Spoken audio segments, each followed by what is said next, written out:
ఇక మేడారంలో కేబినెట్ భేటీకి ముందే బాంబ్ బ్లాస్ట్ చేశారు బట్టి విక్రమార్క. ఆంధ్రజ్యోతిలో ఉద్దేశపూర్వకంగా కథనాలంటూ నిప్పులు చెరిగారు డిప్యూటీ సీఎం. ఇదే అంశానికి సంబంధించి మరింత సమాచారం మా ప్రతినిధి రవికాంత్ అందిస్తారు.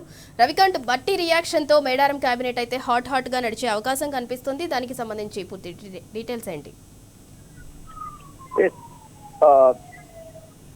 తొలిసారిగా రాష్ట్ర రాజధాని సచివాలయంలో కాకుండా మేడారంలో మొదటిసారి రాష్ట్ర కేబినెట్ సమావేశం నిర్వహిస్తున్నాము అని ప్రభుత్వం చాలా గొప్పలు చెప్పే ప్రయత్నం చేసింది. ఇవాళ ఆ కేబినెట్ సమావేశం రచ్చగా మారే అవకాశాలు కనిపిస్తా ఉన్నాయి. ప్రధానంగా ఈ అంశానికి సంబంధించి ఏదైతే బట్టి విక్రమార్క డిప్యూటీ సీఎం గా ఉన్నటువంటి బట్టి విక్రమార్క మీద ఆంధ్రజ్యోతిలో ప్రసారమైనటువంటి రాసినటువంటి కథనం ఏదైతే ఉందో నైని బొగ్గు బ్లాక్లకు సంబంధించినటువంటి టెండర్ల విషయంలో బట్టి విక్రమార్క చొరవ తీసుకొని అతనికి కావాల్సిన వాళ్లకు ఆ టెండర్లు ఇప్పించుకున్నారనే విధంగా ఒక సంచలనమైనటువంటి కథనం వచ్చినటువంటి నేపథ్యంలో ఆయన తీవ్రంగా స్పందించారు. నాకు అంత అవసరం లేదు, నేను 40 ఏళ్ల నుంచి రాజకీయాల్లో ఉన్నాను, కావాలనే ఇలాంటి ప్రచారాలు చేస్తా ఉన్నారన్నటువంటి అంశాన్ని ఆయన స్పష్టంగానే తన అభిప్రాయం రూపంలో వ్యక్తం చేశారు. నేను గాలికి వచ్చిన వాడిని కాదు, 40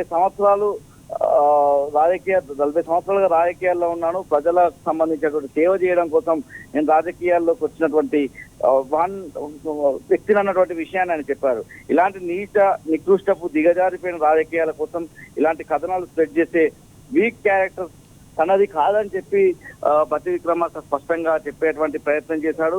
ఆయన మాటల్లో చాలా ఘాటుగా స్పందించినటువంటి పరిస్థితి. పరోక్షంగా సీఎం రేవంత్ రెడ్డిని కూడా ఆయన టార్గెట్ చేసినట్టుగా కనిపించింది. టార్గెట్ ఆయన మీద ప్రసారమైనటువంటి వార్త టార్గెటెడ్ వార్తగా ఆయన భావించినటువంటి సందర్భం. ఇటీవల కాలంలో మనం చూసినట్టయితే మంత్రుల మధ్య విభేదాలు తారాస్థాయికి చేరినాయి. ఎప్పటికప్పుడు అంటే 2 ఏళ్ల కాంగ్రెస్ ప్రభుత్వ పాలన మొదటి 6 నెలలు ఎలా ఉన్నప్పటికీ ఆ తర్వాత ఒక్కొక్కటిగా బయటపడుతూ వచ్చింది. మొదటిసారి మనం చెప్పాల్సి వస్తే మేడారం జాతర వేదికగానే 2024 జరిగినటువంటి మేడారం విభేదాలకు మంత్రుల మధ్యలో ఉన్నటువంటి గొడవలకు తారాస్థాయికి చేసినటువంటి ఈ వివాదాలకు మొదటగా బీజం వేసింది కూడా మేడారం జాతర అని చెప్పొచ్చు.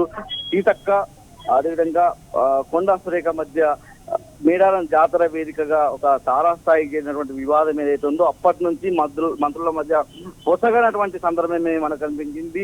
అప్పటి నుంచి పొంగులేటి కొండా సురేఖ కావచ్చు, కొండా సురేఖ సీఎం రేవంత్ రెడ్డి అనే విధంగా రాజకీయం కొనసాగింది. ఎక్కడికక్కడ ఎప్పటికప్పుడు వీళ్ళ మధ్య విభేదాలు పడుతూనే ఉన్నాయి. ఒక క్రమశిక్షణ లేని క్యాబినెట్ గా ఈ క్యాబినెట్ మనం చెప్పుకోవాల్సి ఉంటుంది. ఎప్పటికప్పుడు వాళ్ళ విభేదాలు బయటపడుతున్నటువంటి సందర్భం మనకు కనిపిస్తా ఉంది. ఇవాళ కూడా నైని బ్లాక్స్ సంబంధించినటువంటి బొగ్గు బ్లాక్ల టెండర్లకు సంబంధించిన అంశంలోనూ మరొకసారి భర్తీ చేసినటువంటి వ్యాఖ్యలు అయితే ఆయన మీద వచ్చినటువంటి ప్రసారమైనటువంటి కథనాలకు సంబంధించి ఆయన ఘాటుగానే స్పందించినటువంటి పరిస్థితి. రేవంత్ రెడ్డి దీని వెనుక ఉన్నాననే విధంగా ఆయన పరోక్షంగానే ఆరోపణ చేశారు. కాసేపటి క్రితం మనం చూసినట్టయితే రేవంత్ రెడ్డికి కూడా ఖమ్మం జిల్లాలో పర్యటిస్తున్నారు. ఆయన కూడా ఈ అంశం మీద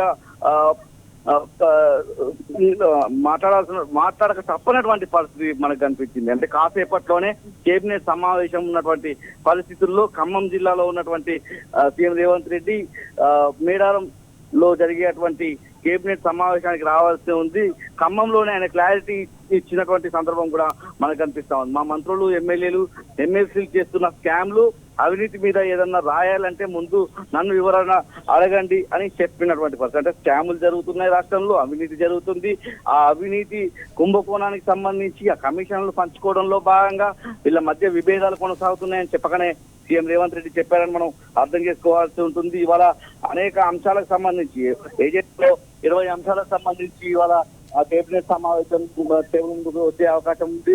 ముఖ్యంగా రైతులకు సంబంధించినటువంటి అంశం, రైతు భరోసా కావచ్చు, రైతులకు సంబంధించినటువంటి బోనస్ అంశమే కావచ్చు, ఇతరత్ర అనేక అంశాలకు సంబంధించి వాళ్ళ కేబినెట్ టేబుల్ ముందుకు అనేక అంశాలు రావాల్సి ఉండగా ఈ విభేదాల కారణంగా వివాదాల కారణంగా ఒక చర్చ జరిగే అవకాశం మనకు కనిపిస్తా ఉంది. మంత్రుల మధ్య ఈ మంత్రుల మీద ఇలాంటి వార్తలు వస్తుంటే మీరేం చేస్తున్నారని రేవంత్ రెడ్డిని ప్రశ్నించే అవకాశం మనకు కనిపిస్తా ఉంది, నిలదీసే అవకాశం మనకు కనిపిస్తా ఉంది. ఎందుకంటే సీఎం రేవంత్ రెడ్డి నేతృత్వంలో జరిగే కేబినెట్ సమావేశంలో మొదటగా ఈ అంశానికి సంబంధించి మొన్న ఎన్టీవీలో కోమటిరెడ్డి మీద కథనం రావడం, ఆ తర్వాత బట్టి విక్రమార్క మీద, డిప్యూటీ సీఎం గా ఉన్నటువంటి బట్టి విక్రమార్క మీద ఇలాంటి కథనం రావడం, రాబోయే రోజుల్లో ముఖ్యంగా పాత కాంగ్రెస్ సంబంధించి కాంగ్రెస్ లో వీళ్ళుకుపోయిన నాయకులు, కాంగ్రెస్ ను మొదటి నుంచి నమ్ముకున్న ఆ పార్టీలో ఉన్నటువంటి నాయకులు ఎవరైతే ఉన్నారో వాళ్ళందరినీ సీఎం రేవంత్ రెడ్డి థ్రెటన్ గా భావిస్తున్నారా, ఆ అంశానికి సంబంధించి మిగతా కొంతమందికి సంబంధించి కూడా ఎవరైతే ముఖ్యమంత్రి పీఠానికి సంబంధించి దగ్గరగా ఉన్న వాళ్ళు, ఆ పీఠాన్ని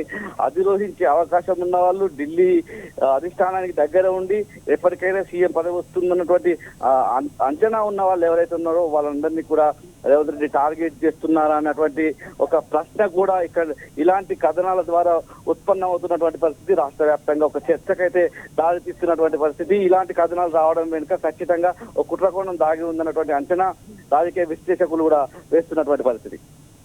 రైట్, థ్యాంక్ యూ రవికాంత్.